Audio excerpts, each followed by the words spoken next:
Hello दोस्तों।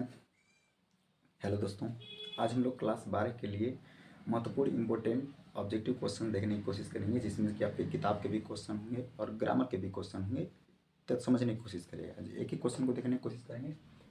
पहला question आपके सामने है, डैश यू डिसाइडेड एट। इसका मतलब आपको बताना है कि यहाँ कौन सा ऐसा ऑप्शन है जो हो सकता है। तो पहली चीज़ तो आप इस चीज़ को देखिए, इंट्रोगेटिव चिन्ह है, और अगर इंट्रोगेटिव चिन्ह है और डिड है तो डिड के बाद पहला फॉर्म आना चाहिए, क्योंकि यहाँ पे ईडी जुड़ा गया, इसका मतलब डिड ऑप्शन नहीं हो सकता है। सेकंड ऑप्शन को देखिएगा, सी ऑप्शन को, तो डू।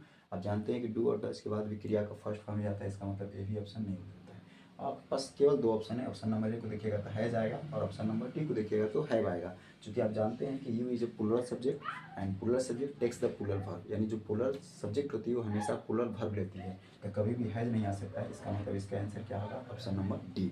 अब समस्या है कि हम चारों ऑप्शन क्यों देखना चाह रहे हैं। आप केवल सही आंसर को खोजिएगा तो आपके लिए दिक्कत है, गलत ऑप्शन भी खोजना बहुत जरूरी है। दूसरा क्वेश्चन को देखते हैं, जो कि बुक्स के क्वेश्चन है। क्वेश्चन है, लोमो asked for dash hand in marriage, यानी जो लोमो व्यक्ति था वो शादी का प्रस्ताव, यानी शादी के किसके हाथ मांगने के लिए गया था, किससे हाथ मांगा था। ऑप्शन है रेटालिया first, Radhika second and third Natalia, और चौथा है पूजा।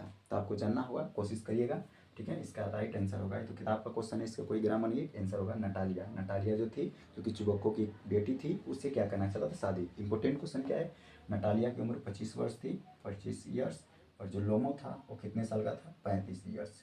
अभी क्वेश्चन क्यों बताया, क्योंकि ये क्वेश्चन भी आपके एग्जाम में बन सकता है। थर्ड क्वेश्चन पाइएगा। थर्ड क्वेश्चन है, the soldier dash is a poem, यानी जो सोल्जर जो कविता है, जो कि रॉबर्ट ब्रूक द्वारा लिखा गया है, वो कौन सा पोयम है। पहला ऑप्शन है कि क्या नेचर पोयम है, पैट्रियोटिक पोयम है, लव पोयम है एंड हैप्पी पोयम है। तो आपको जानकर होगा कि वो एक देशभक्ति है, जिसमें रॉबर्ट ब्रूक अपने देशभक्ति के बारे में बताते हैं, इंग्लैंड के बारे में बताते हैं कि अगर मृत्यु हो जाती है तो मुझे केवल आप इंग्लैंड की एक जन्मभूमि दे दीजिएगा जहाँ लोगों को दफन किया जाए। इसका मतलब ये आपका पोयम जो है, लव पोयम नहीं है, हैप्पी पोयम नहीं है, प्राकृतिक पोयम है, नेचर पोयम नहीं है, बल्कि ये कौन सा है, पैट्रियोटिक पोयम। पैट्रियोटिक पोयम का मतलब होता है देशभक्ति। नेक्स्ट क्वेश्चन पे बढ़ते हैं, जो कि आर्टिकल का क्वेश्चन है, समझिएगा। खाली स्थान दिया है, Alps are the longest mountain range in the Europe, यानी जो आल्पस पर्वत है वो यूरोप में सबसे लंबी पर्वत है, श्रृंखला है। तो आपको बताना क्या होगा, ए होगा, एन होगा। पहली चीज़ आल्पस आ रहा है, तो आपको वैसे भी देखना नहीं है कि ए और एन नहीं आएगा। अब हम एक चीज़ और क्या बताना चाह रहे हैं, क्योंकि यह यस जुड़ा हुआ है, यस जुड़ने से आपको क्या पता चला, प्लूरल है। कभी भी आर्टिकल हमेशा सिंगुलर नाउन के लिए आता है, प्लूरल नाउन के लिए ए और एन नहीं आ सकता है। दो ऑप्शन आप छांट सकते हैं, इजीली छांट सकते हैं, ठीक। अब समस्या है कि क्या द आएगा, तो जी, आल्पस एक पर्वत है, किसी भी माउंटेन रेंज के पहले हमेशा आर्टिकल द का प्रयोग होता है। और जो कि इसमें दे भी दिया है कि कौन से, किसी नदी के पहले, किसी फेमस किताब के पहले, धार्मिक किताब, तो ये सारी चीज़ों के पहले आर्टिकल द आता है, इसका मतलब यहाँ होगा आर्टिकल द। क्वेश्चन नंबर 5 है, can dash talk for a minute, क्या आप मुझसे 1 मिनट बात कर सकते हैं। पहली चीज़, this is can and this is verb.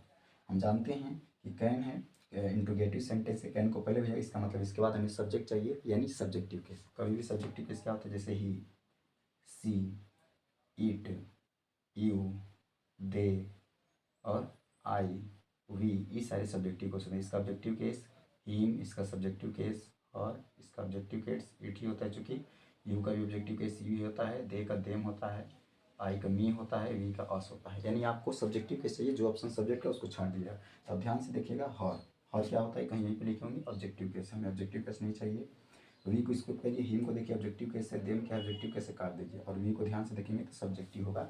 इसका मतलब can we talk for a minute, क्या हम लोग 1 मिनट बात कर सकते हैं, that is the right answer, option is the B.